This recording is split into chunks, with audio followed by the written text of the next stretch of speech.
Cae la tarde y en un rincón de la ciudad, en un pequeño jardín, alguien cuenta una historia, reflexiona en voz baja o conversa, paseándose bajo los árboles. Es hora de volver a casa, bajar la velocidad y darle tiempo al tiempo. Christian Warnken nos abre la verja de su jardín para que respiremos aire puro y oxigenemos el espíritu. En Pauta, aquí comienza Desde el Jardín. Una presentación de AFP Habitat, presentes en tu presente, preocupados por tu futuro. Y Grupo Educar, construyendo el futuro de la educación técnico-profesional en Chile. Lo esencial de toda exploración será volver al propio jardín y ver las cosas por primera vez, decía el poeta T.S. Eliot. Muy buenas tardes, queridos y queridas radiovidentes. Aquí Christian Warnken, el jardinero de este pequeño jardín al fin del mundo. Seguramente muchos de ustedes están volviendo de sus trabajos a sus casas.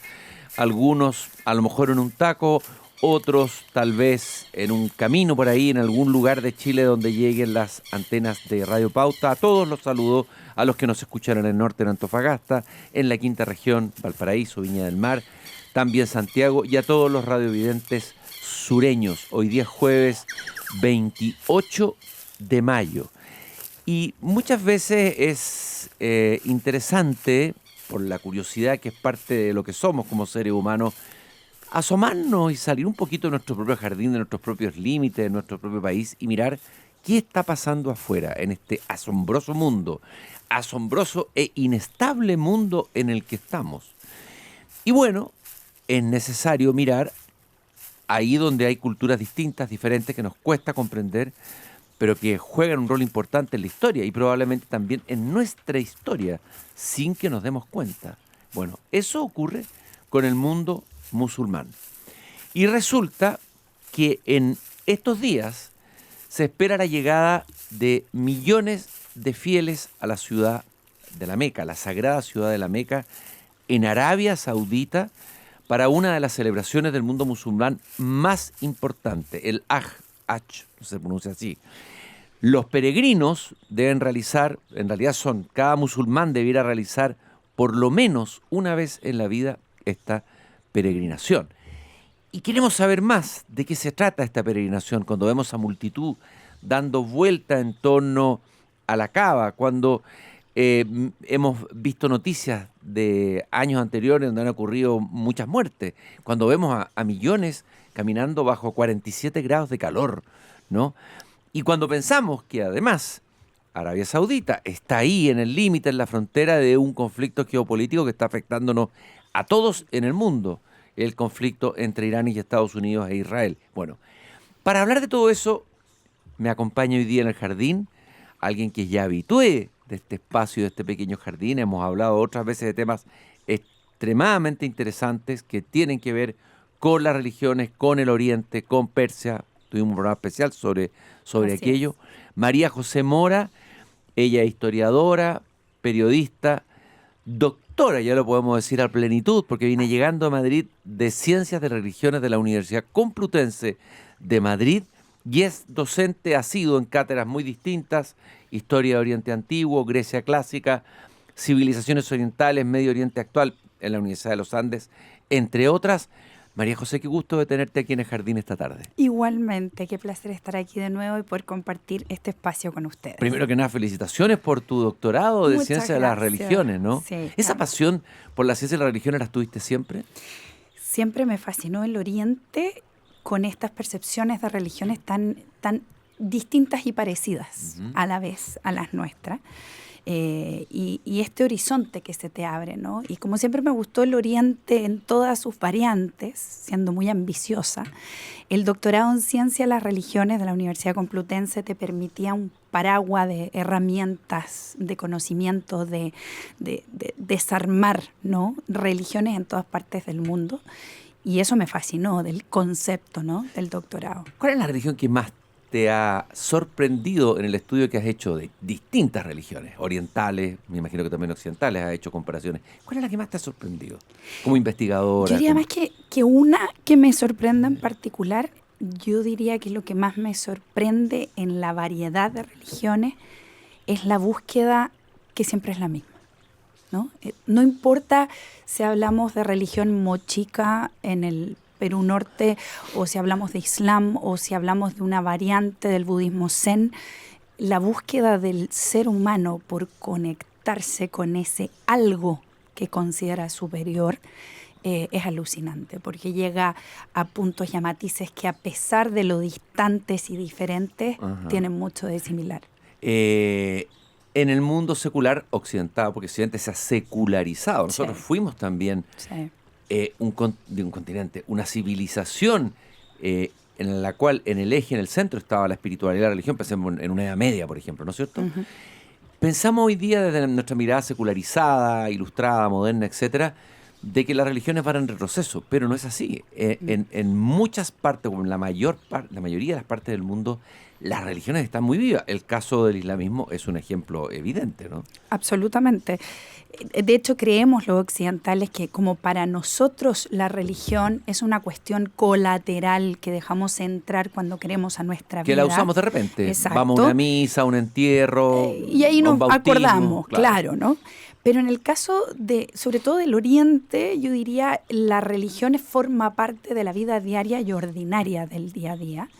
Y tanto así que hoy día, por ejemplo, nosotros en la universidad tenemos un diplomado en Relaciones Internacionales, y uno de los temas que a mí me toca tratar es geopolítica y religión.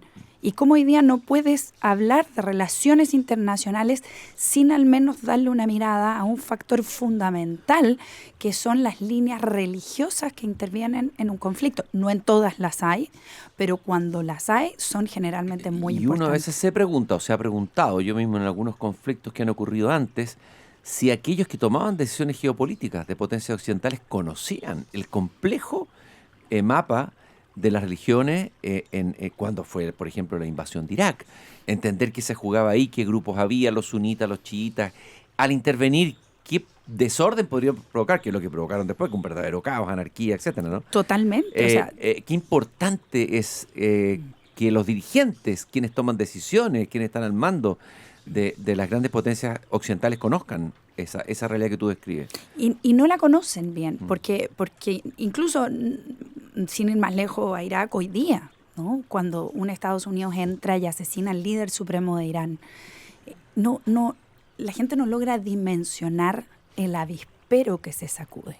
Porque además tendemos a pensar desde acá tan lejos, en este rincón del mundo, que el Islam es uno solo, que lo es en términos religiosos y doctrinales, pero que tiene cada uno de esos países matices, colores, aromas distintas respecto de ese Islam.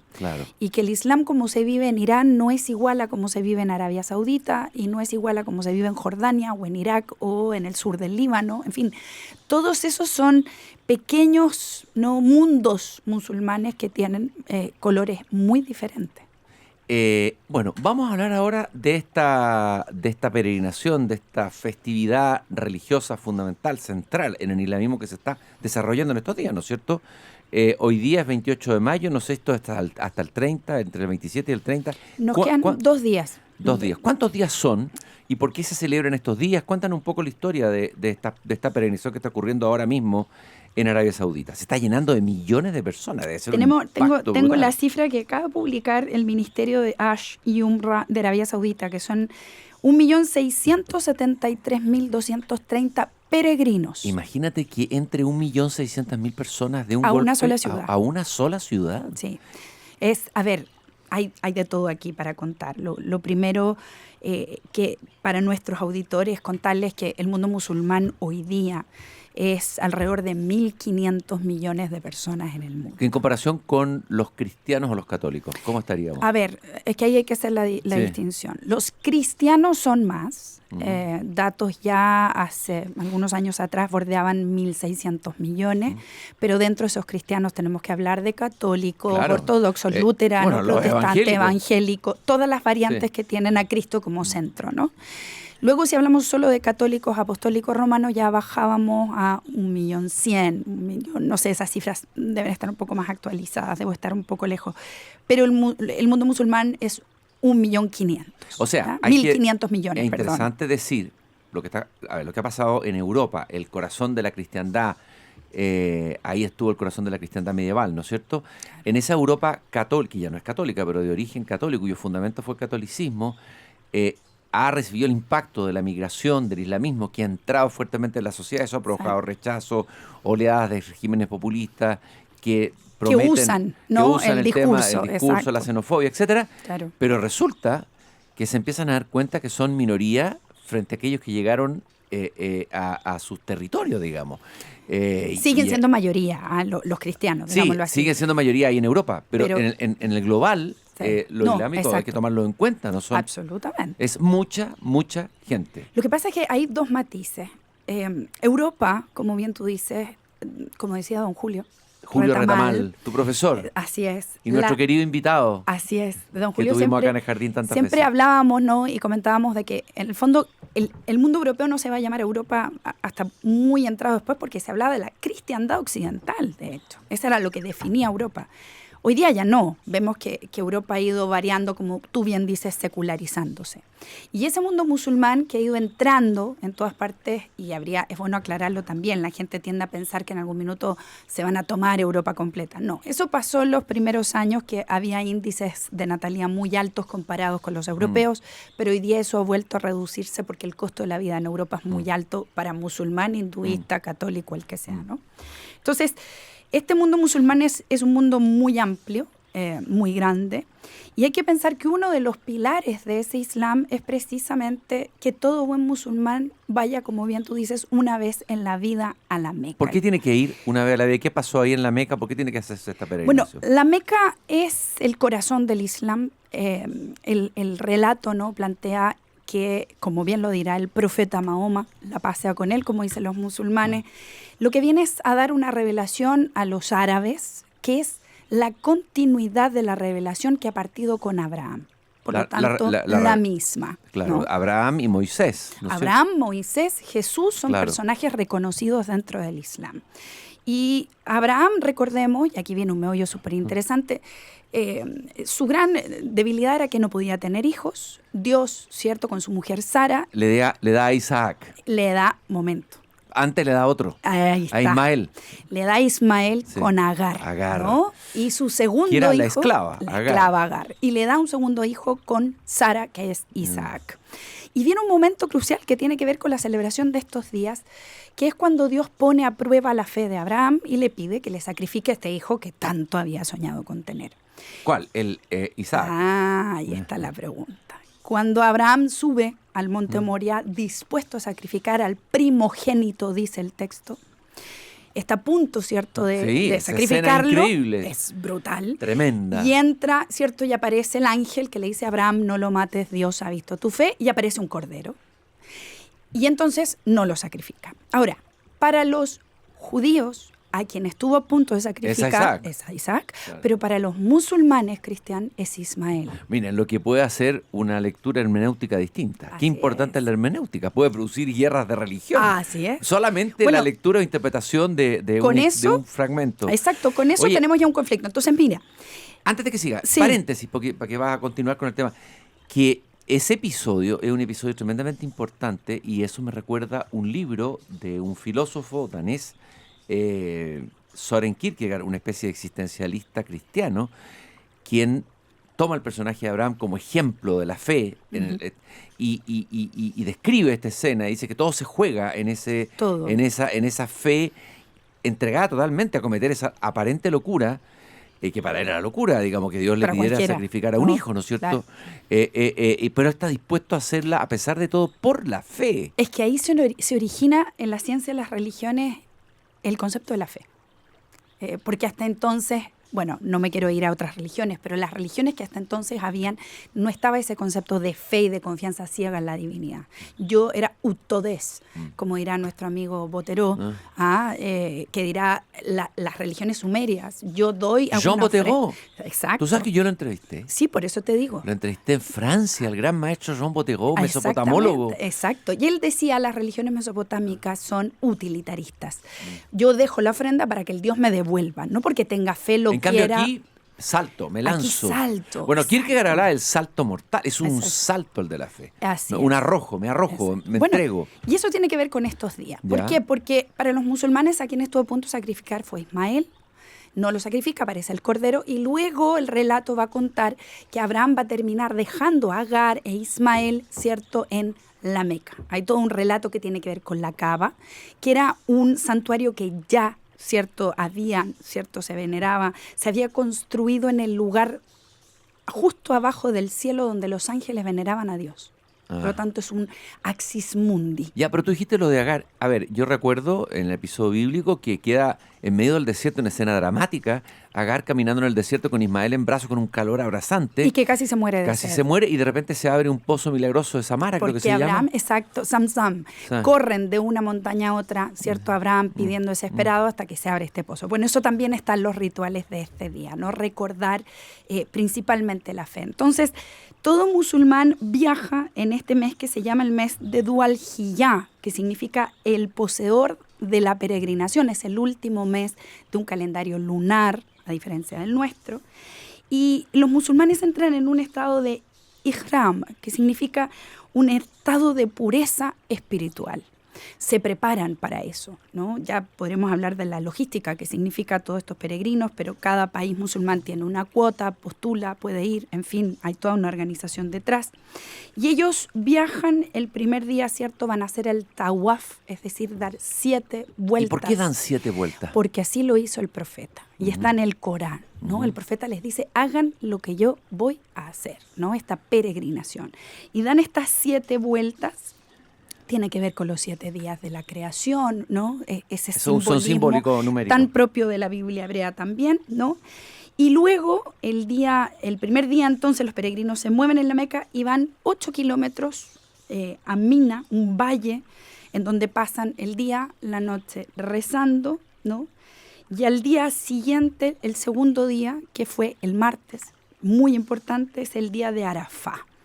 Los peregrinos se trasladan a un monte que tiene 70 metros de altura. Este monte está a unos 15 kilómetros de ahí de Mina. Es decir, se desplazan. Esto es muy demandante estos días.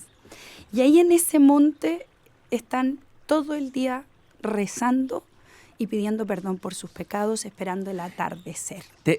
Una vez conversamos aquí en el jardín de las diferencias entre los sunitas y los chiitas en el mundo musulmán. Incluso han habido guerras, bueno, la guerra entre Irán e Irak, la antigua guerra. Bueno.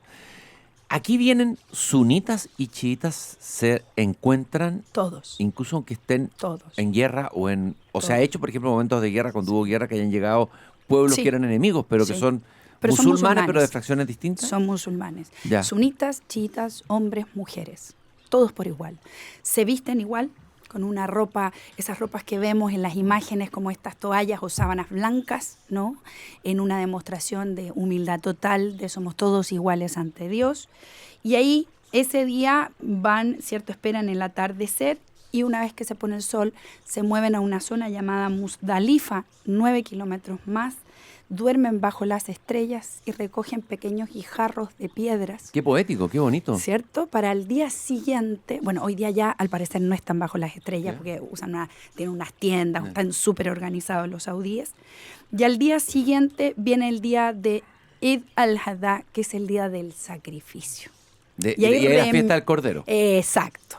Y ahí entonces en la mañana parten desde Muzdalifa a Mina y lo primero que se hace es lapidar el diablo. Y le arrojan estos guijarros a un pilar enorme que ya está preparado para que millones de personas, imagínate, lancen piedras ahí. Y luego de este acto de apedrar el diablo, se celebra el sacrificio del Cordero y se rememora ese momento que tú has definido también, crucial, ¿no?, de la fe. Qué potente todo lo que estás describiendo, qué potente esta ceremonia en términos simbólicos, emocionales, todo lo que significa, la energía que moviliza a las millones de personas que llegan. Estuve leyendo ahí que Arabia Saudita prohibió manifestaciones políticas dentro de esta manifestación, porque claro, estamos con la guerra ahí encima, la guerra de Irán en el Golfo Pérsico, etcétera, y entiendo que en el año 1987 400 iraníes murieron por la represión, porque seguramente se manifestaron, pasó algo, o sea, claro, donde hay esa cantidad de multitudes, todo puede ser, pero me imagino que Arabia Saudita está complicado, y bueno, y todos los que están cerca de ese sector que está hoy día parado sobre un polvorín, ¿no es cierto? Lo que pasa es que es un mes en que para los musulmanes es un mes de profunda introspección. Está incluso prohibido decir malas palabras, está prohibido pelear, está prohibido mentir, o sea, prohibido en términos de no corresponde a este mes de transformación espiritual, ¿no? Por lo tanto, los musulmanes están conscientemente intentando, ¿no?, ir a esta peregrinación en este estado espiritual como tú dices, tan potente, ¿no? De hecho, una vez que se termina el sacrificio del cordero, viene el corte del cabello. Los hombres se rapan o se cortan muy cortito el pelo y las mujeres se cortan un mechón de pelo como símbolo de nacer, de partir de nuevo, de renovación espiritual completa. Hay en términos de logística un control de seguridad enorme. Ha ocurrido, como tú bien dices, en años anteriores, que alguien ha gritado algo en uno de estos caminos y imagínate, son hordas de gente que una vez murieron aplastados en uno de estos túneles, ¿no? Hay toda una serie de normativas y una logística realmente impresionante hoy día en Arabia para poder manejar esos 2 millones de personas de todas partes del mundo. Estaba leyendo que Arabia Saudita incluso está utilizando la inteligencia artificial para gestionar toda la tecnología que puede haber en el mundo. La llegada de esto. ¿Tú no has estado, no te ha tocado estar en esta fiesta? No. He estado en Arabia Saudita. Ya. Pero en la Meca no se puede, a menos que seas musulmán. No puedes ir ahí como observadora, ¿no? Pero sí he estado en Medina. Ya, es la segunda ciudad más sagrada. Ya. ¿Y por qué es tan importante Medina? Porque ahí está enterrado el profeta. Ahí está enterrado. Ahí es donde el profeta sale, en la Égira, ¿no? Sale porque tiene todo este enfrentamiento con los mequíes y se instala en Medina, y en Medina es donde va a gobernar de manera política, social y religiosa. Tendemos a tener, por todo lo que hemos conocido como los atentados terroristas que ocurrieron en París, está el libro de Manuel Carrère que lo acabo de leer, que es terrible, B9 se llama, algo así. Y claro, efectivamente hay grupos fanáticos, hay países que han sido abrazados por el fanatismo, hay también dictaduras clericales, como la de Irán.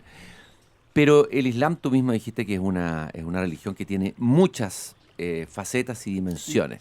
A ver, ¿cuál dimensión del islamismo tú rescatarías como una dimensión interesante que uno como occidental cristiano debiera observar, mirar, aprender de esa dimensión? A ver, primero vamos a hacer una pequeña corrección.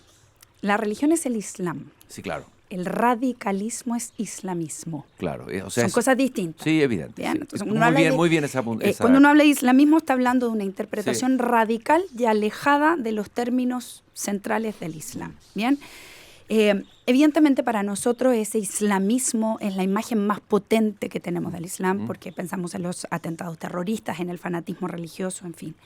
Pero no tenemos que olvidar que esos son grupos, células muy pequeñas, no son el 0,002% del Islam en general, y que si uno conoce o mira esa religión desde dentro, como he tenido la suerte de conocerla en la misma Arabia Saudita, en Jordania, en Egipto, en Marruecos, ¿no? en varios países en los que he tenido la suerte de estar, es una religión en donde la comunidad, la familia, tiene un peso muy importante. Bueno, ahí está tocando un punto clave. Muy importante. Que tal vez una de las características de nuestra modernidad secularizada y de nuestra civilización es que hemos perdido la comunidad. Hemos perdido la comunidad, nos hemos vuelto muy individualistas y muy solos. Hay mucha soledad. Aquí no. Y claro, aquí claro, puede ser una comunidad incluso que a veces excesivamente fuerte, ¿no es cierto? Que al individuo que quiere ser libre le va a costar salirse de esa comunidad, ¿no? Tiene esa parte negativa y tiene esta otra parte positiva porque está es que hay una familia amparado. Que te soporta, que te acoge, que está siempre como apoyo. Y además estás en una religión que de alguna manera va influyendo en tu día a día, en cómo te vistes, en cuántas veces al día rezas, en cómo te lavas las manos, en cómo te refieres y te relacionas con el otro, en qué cosas comes y cuándo no las comes, en beber alcohol o no. Hay un montón de parámetros que hacen que esa religiosidad esté todo el día alrededor tuyo.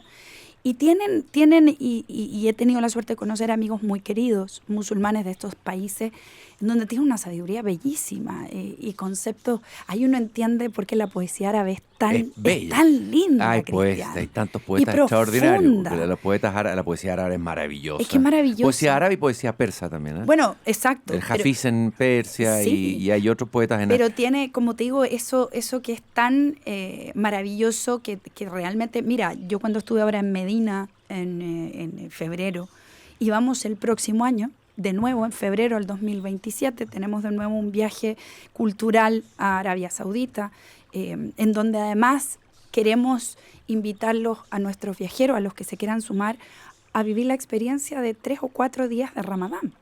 Mira. Que va a ser notable, ¿no? ¿Qué cosas pasan en el Ramadán? Bueno, Ramadán es un mes lunar, 28 o 29 días, en donde hay abstinencia, en donde no comen desde que sale el sol hasta que se pone el sol, ni agua, ni comida, ni nada.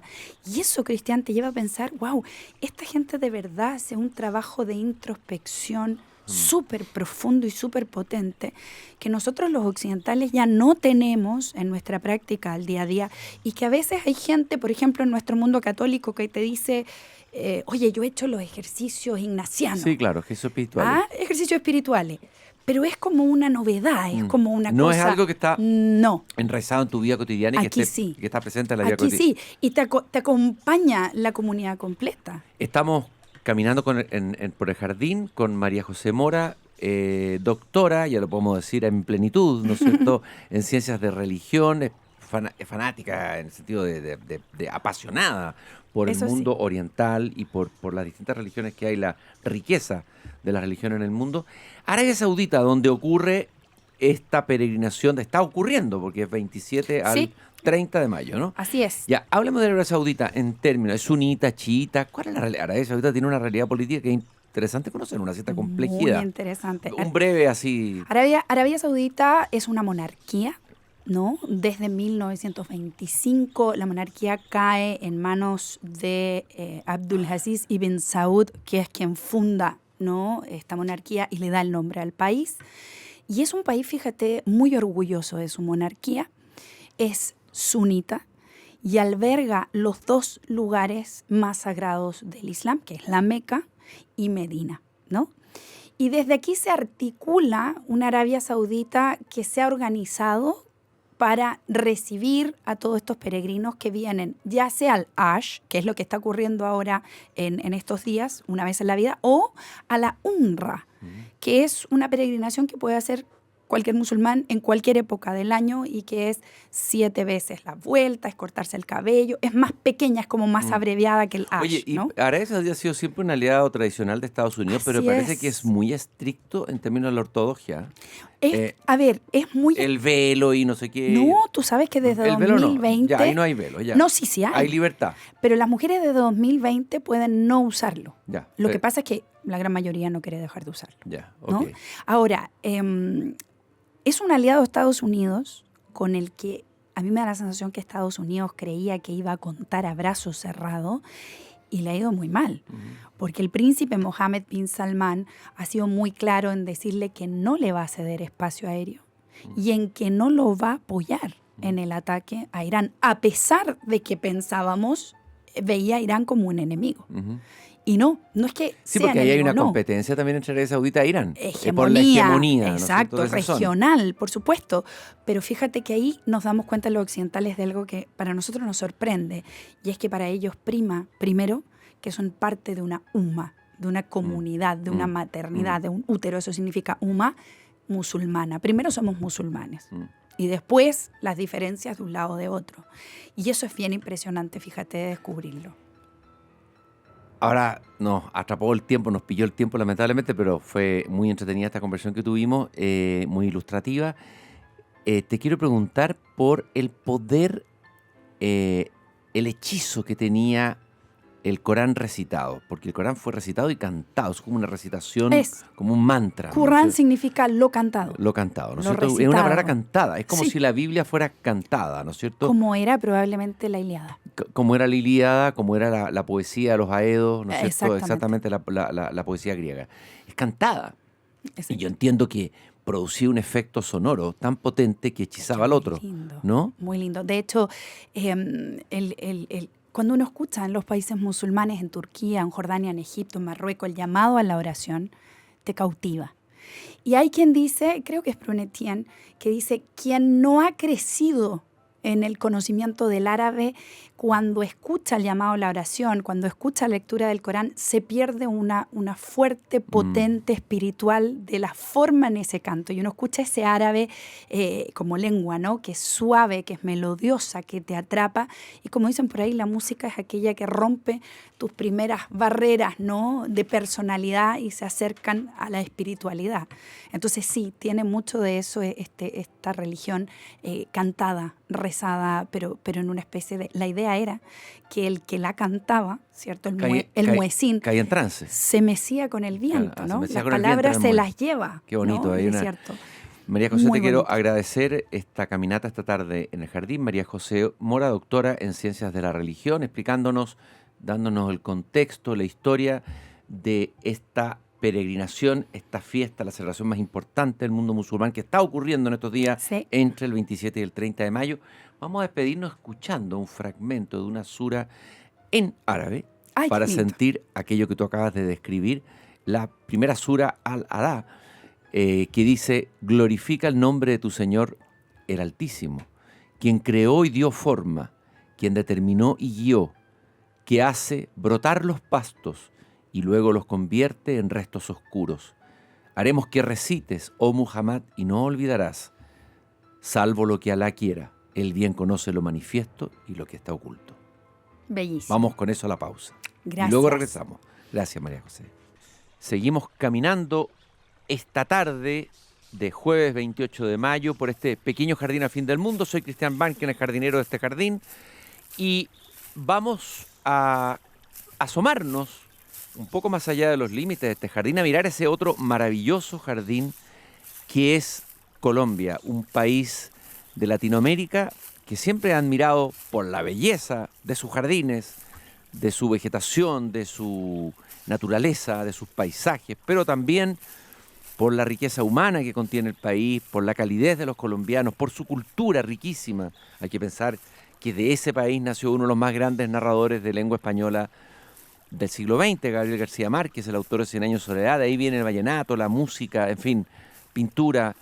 Es un país muy interesante, Colombia, que ha tenido una historia atormentada en un cierto sentido, y hoy día tiene una elección muy importante este domingo 31 de mayo, es la elección presidencial, la primera vuelta de la elección presidencial. Y quiero presentar a nuestro invitado, quien gentilmente accedió a conversar con nosotros. Él es Alejandro Gaviria, ingeniero, economista, escritor. Fue ministro de Salud y Educación en una etapa del gobierno de Petro, luego tuvo dificultades y diferencias con el presidente Petro, el actual presidente de Colombia. Es PhD en Economía en California, fue elegido como el mejor profesor de Economía en Colombia y el premio Simón Bolívar de Periodismo. Ha escrito variados libros, El desdén de los dioses, Hoy es siempre todavía, y No espero hacer ese viaje, un libro sobre Stefan Zweig, el gran humanista que se suicidó trágicamente después del desmoronamiento de toda una cultura europea que sufrió la Segunda Guerra Mundial. Quiero agradecerte, Alejandro, que puedas conversar y caminar conmigo esta tarde por este jardín. Gracias, Cristian. Complacido de estar en tu jardín y un abrazo para todos. Lo primero que te quiero preguntar es que la impresión que tengo al leer lo que está pasando en Colombia es que el mapa político, la geografía política de Colombia cambió absolutamente. Estábamos acostumbrados a elecciones en un sistema en general bipartidista. El país se repartía entre liberales y conservadores durante mucho tiempo. Y de pronto nos encontramos con un escenario completamente distinto, y ese escenario se ve hoy día en toda su plenitud. En esta primera vuelta presidencial ya se vio con el triunfo de un candidato de izquierda que fue Petro en la anterior elección. Ahí como que cambió algo. Me gustaría que nos explicaras qué pasó, cómo llegamos al escenario en que estamos ahora, para ir entendiendo y hacer un análisis más fino de lo que pasa en Colombia. Colombia tuvo un sistema político bipartidista cerrado, al menos desde el año 1958, pero todo comenzó a cambiar en este siglo. Ese sistema que era muy clientelista, donde esas diferencias entre los partidos liberal y conservador se fueron diluyendo en el tiempo. Cambió primero cristiano, con la llegada de Álvaro Uribe Vélez en el año 2002. Eso sacudió los partidos, incluso el Partido Liberal, que había sido un partido socialdemócrata, comenzó a partirse en varias disidencias. Al menos desde el año 2016 hay otro cambio, con la división del establecimiento colombiano como consecuencia de los acuerdos de paz con la FARC. Y la figura de Gustavo Petro, que empieza a emerger desde el año 2018, completó esa destrucción de los partidos tradicionales. Y hoy la política colombiana está gravitando alrededor de estas dos figuras, que han sido las figuras políticas más importantes del siglo XXI en Colombia. Álvaro Uribe en la derecha, Gustavo Petro en la izquierda. Lo primero que Eso te... ya pasó en la elección de 2022 y se está repitiendo más o menos esa historia ahora en el 2026. A ver, ¿cuál fue el cambio que produjo Álvaro Uribe? ¿De dónde venía Álvaro Uribe? ¿Qué fue lo que trajo de nuevo a la política colombiana? Álvaro Uribe venía inicialmente del Partido Liberal, pero cuando Álvaro Uribe es elegido presidente y sobre todo cuando cambia la constitución de Colombia para permitir su reelección y tiene 2 periodos, él empezó a aglutinar muchas de las fuerzas políticas alrededor de él y después terminó fundando un partido que se llama el Partido Centro Democrático, que es hoy el partido de derecha en Colombia. Y los partidos tradicionales han quedado ahí como en la mitad, tienen algunos liderazgos regionales, pero en el fondo llevan ausentes del debate nacional ya varios años.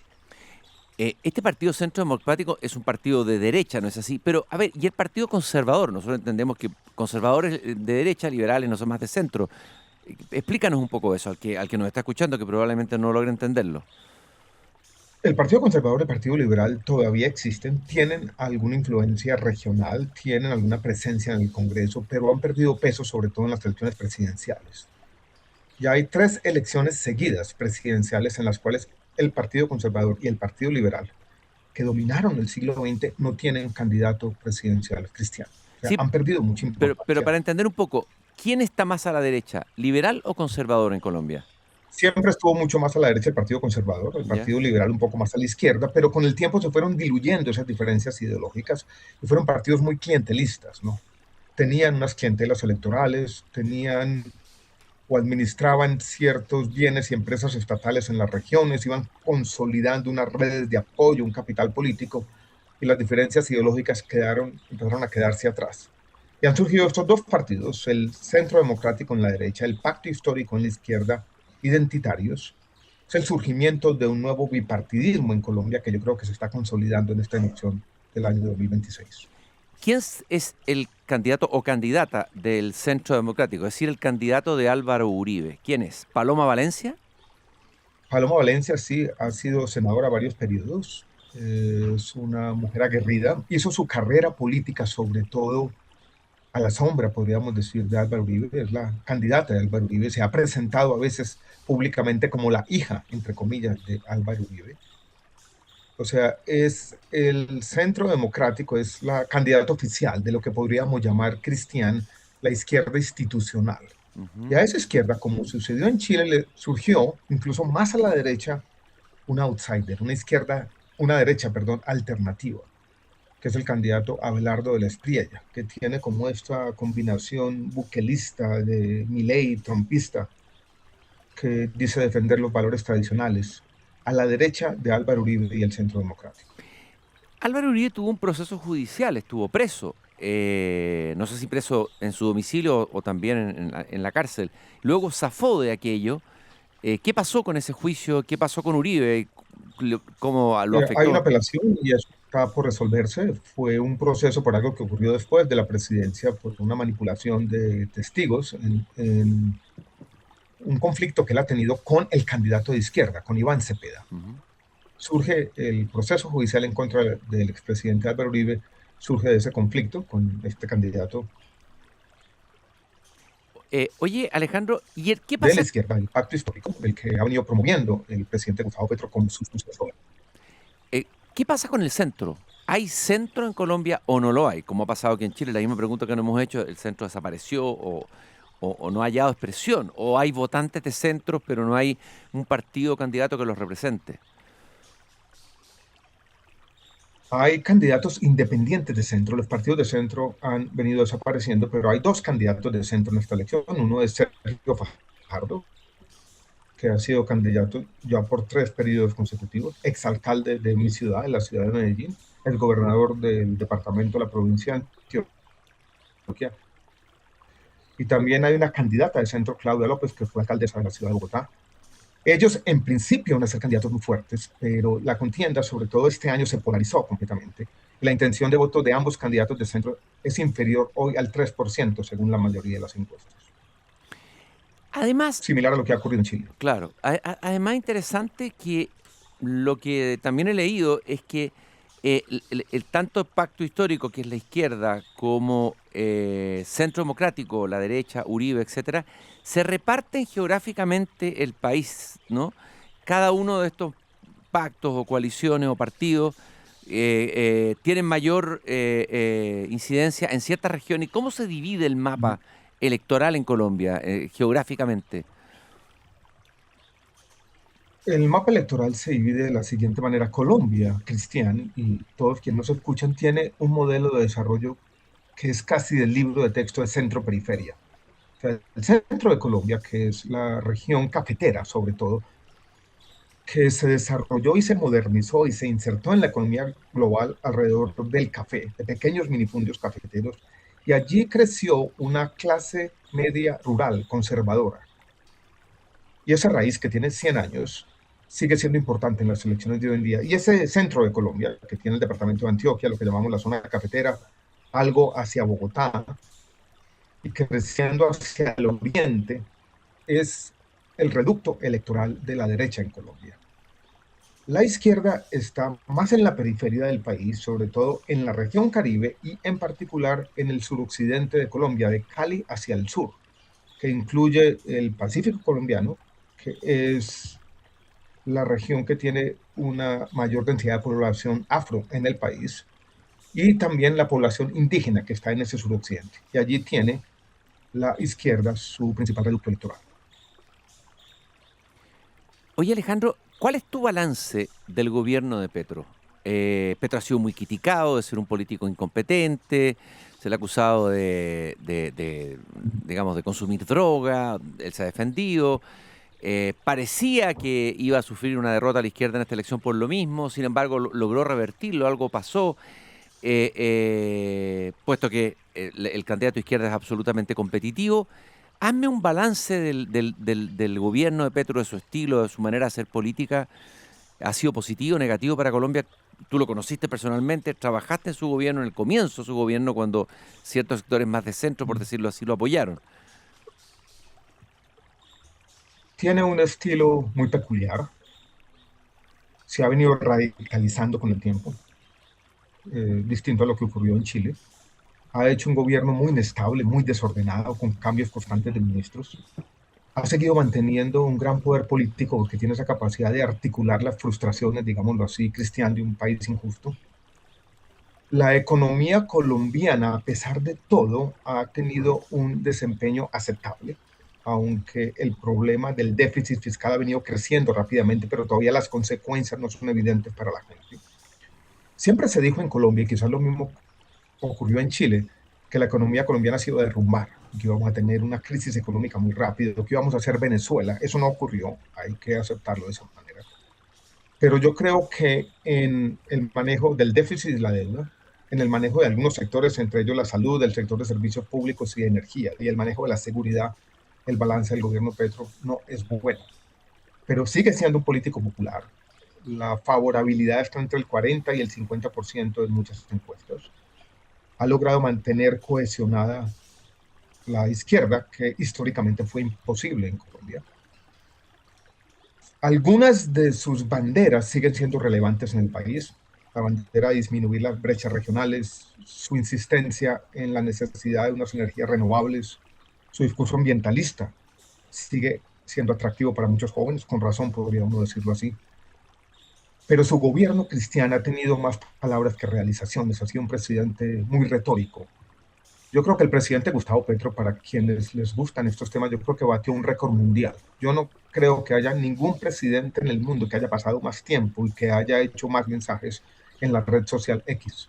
Hay días donde él puede tener 30, 40 trinos, algunos de ellos de miles de palabras.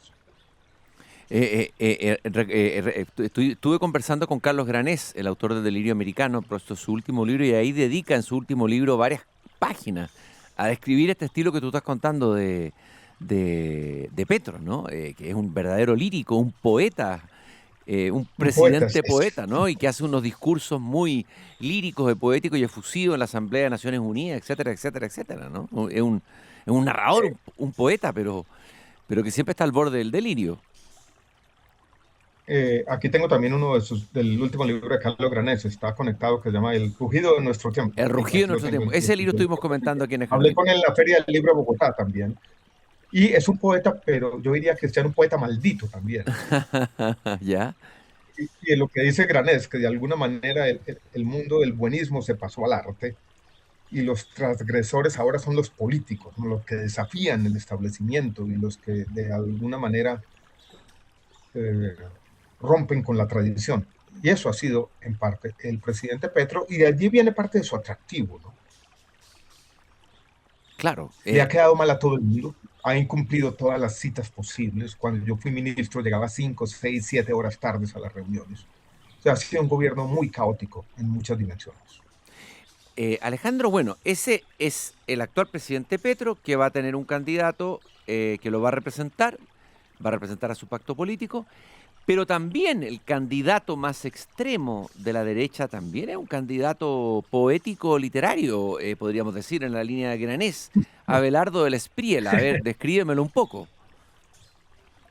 Él es un abogado con mucho dinero, en una práctica particular como abogado, controvertida, polémica porque hizo el dinero defendiendo personas de las mafias, podríamos decir, en Colombia, con un estilo peculiar. Vivía en una villa en Italia, se ufana de su dinero y de su éxito personal, se toma fotos en aviones privados, es un cantante lírico y canta baladas italianas.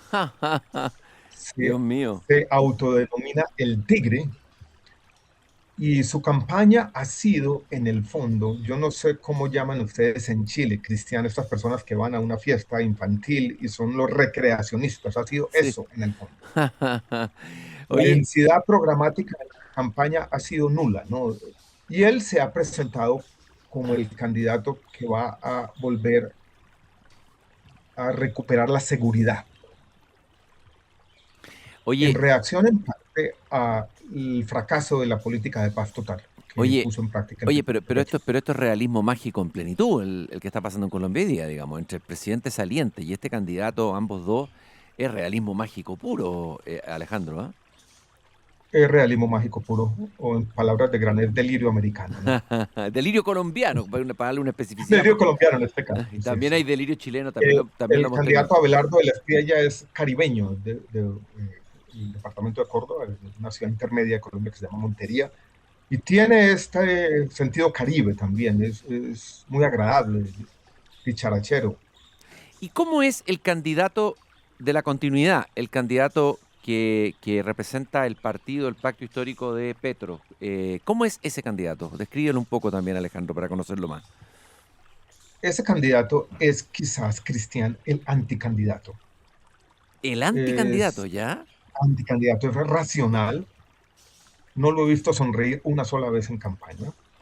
En una plaza pública ante 5.000 personas lee el discurso, lee un discurso como si fuera una ponencia académica. No ha asistido a ningún debate público, no le gusta dar entrevistas, dice odiar la política como espectáculo. La campaña ha estado sobre los hombros de Gustavo Petro. Es en el fondo el actual presidente quien tuvo que o quien ha tenido que salir a campaña. Entonces parece más en campaña Petro que el candidato.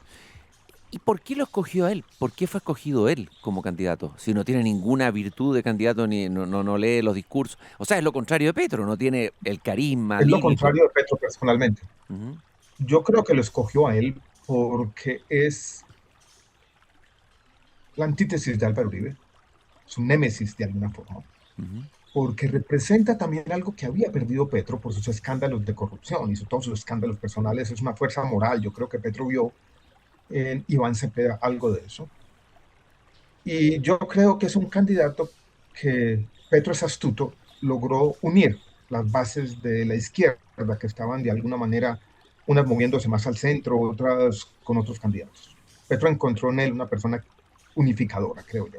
¿Y cuál es la historia de este señor? ¿De dónde viene? ¿Quién fue? ¿De dónde saca esa aura de moralidad para oponer a lo que es la figura de Uribe? La sacan parte porque su padre fue asesinado y él ha sido un luchador de los derechos humanos desde entonces. Representa las víctimas de un partido político de izquierda en Colombia, la Unión Patriótica, que fue básicamente borrado del mapa en una especie de genocidio político que ocurrió en Colombia. Entonces él recoge esas luchas de los años 80, representa eso, las víctimas del conflicto de Colombia, esa historia que quedó atrás. Y también para la izquierda es quien logró meter a Álvaro Uribe a la cárcel, eso le da, dijéramos, su fuerza. Y de allí viene su candidatura, del conflicto con Álvaro Uribe. Su candidatura nace exactamente en ese juicio. Dime una cosa, ¿quién te preocupa más? ¿Quién te parece más peligroso dentro de la izquierda? ¿Petro o este señor? O este señor a lo mejor es más sobrio, a lo mejor va a Este ser, señor es más sobrio, pero es más radical también, Cristian. ¿ya? Es más radical Y se ha perdón, es presentado, más radical ideológicamente hablando, ¿no? parece ser más radical ideológicamente. Me preocupa que no tiene un diagnóstico claro, por ejemplo, de los problemas de la economía ni de algunos sectores. Ese tema nunca le ha interesado. Parece tener un círculo muy cerrado y asesores, muy estatista, con una visión de que básicamente el desarrollo todo depende del Estado. El desarrollo de Colombia en los últimos 30 años ha estado muy fundamentado en alianzas público-privadas. Él no parece entender eso. Y Colombia tiene un problema fiscal de tal magnitud que si este candidato gana la elección y no manda un mensaje de confianza, Colombia podría entrar en un problema económico muy difícil, muy problemático. La economía colombiana viene creciendo algo similar con lo que ha ocurrido en Chile, ¿no? Que su tasa de crecimiento a largo plazo disminuyó y no creo que sea el candidato para recuperar el crecimiento económico en Colombia. Oye, Alejandro, las encuestas todas dicen que lo más probable es que el candidato que pase y que le lleva ventaja a Paloma Valencia de la derecha es Abelardo del Espriella. O sea, él se enfrentaría con el sucesor de Petro. Eso Eh, tiene una probabilidad muy alta, creo yo, que es un escenario más o menos cierto ya, según todas las encuestas.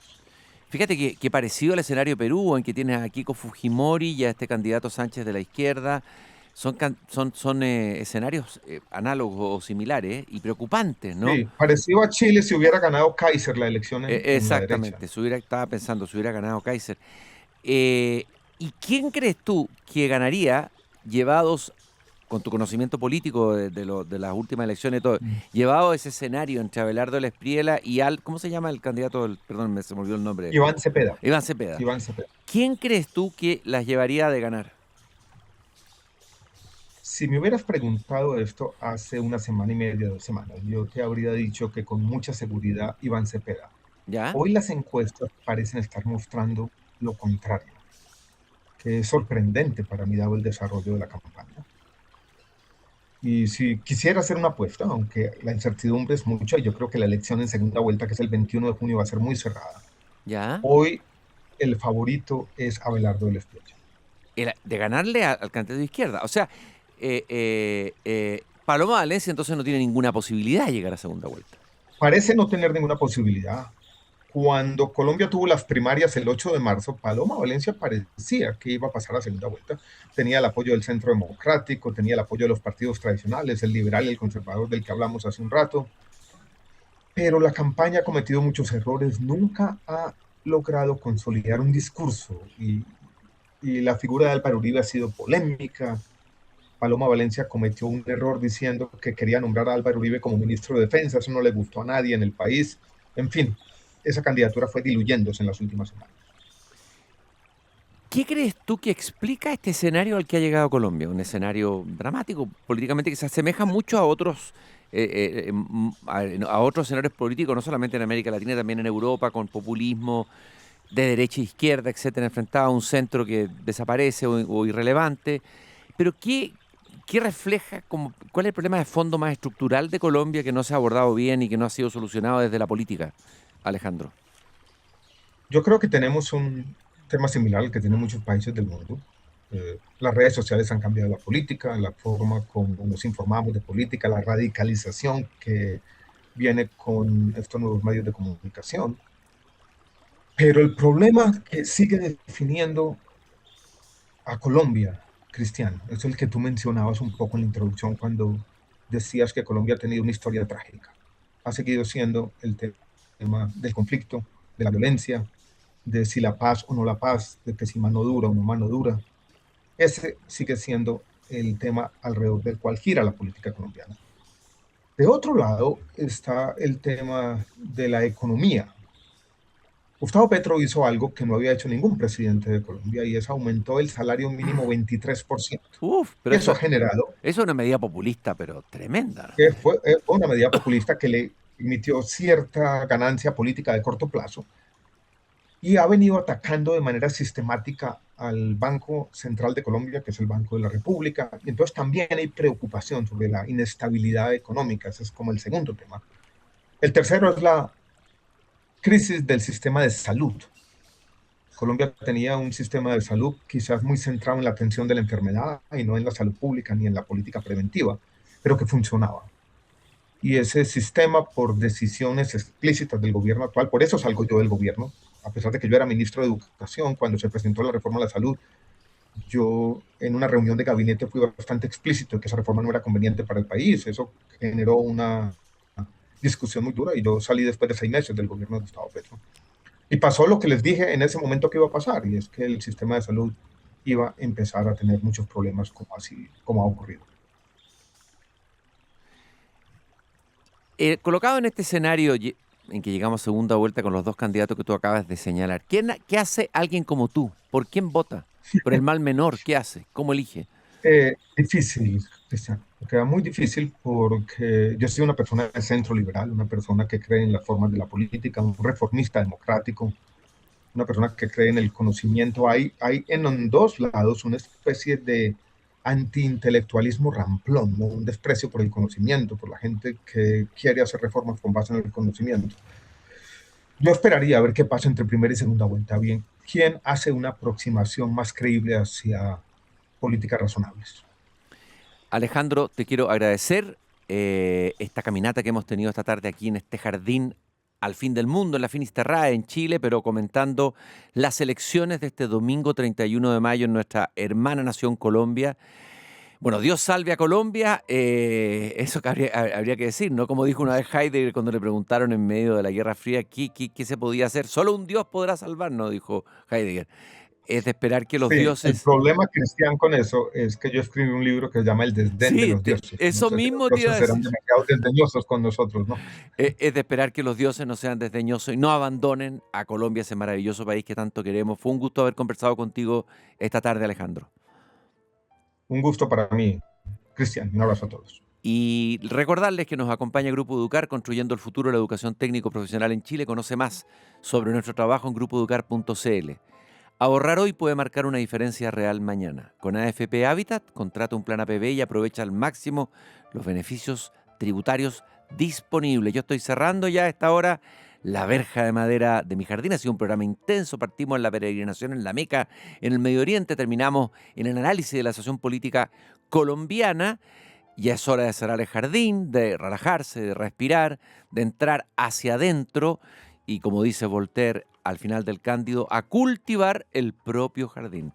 Les deseo que tengan un buen fin de tarde, buenas noches también, y nos encontramos mañana nuevamente aquí cuando vuelva a abrir a las 7 de la tarde la verja de madera de mi jardín.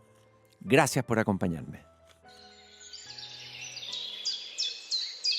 Es hora de cerrar la verja de madera del jardín, pero Christian Vanken la volverá a abrir de lunes a viernes a las 19 horas en Radio Pauta, cuando comience de nuevo Desde el Jardín. Una presentación de AFP Habitat, presentes en tu presente, preocupados por tu futuro. Y Grupo Educar, construyendo el futuro de la educación técnico-profesional en Chile.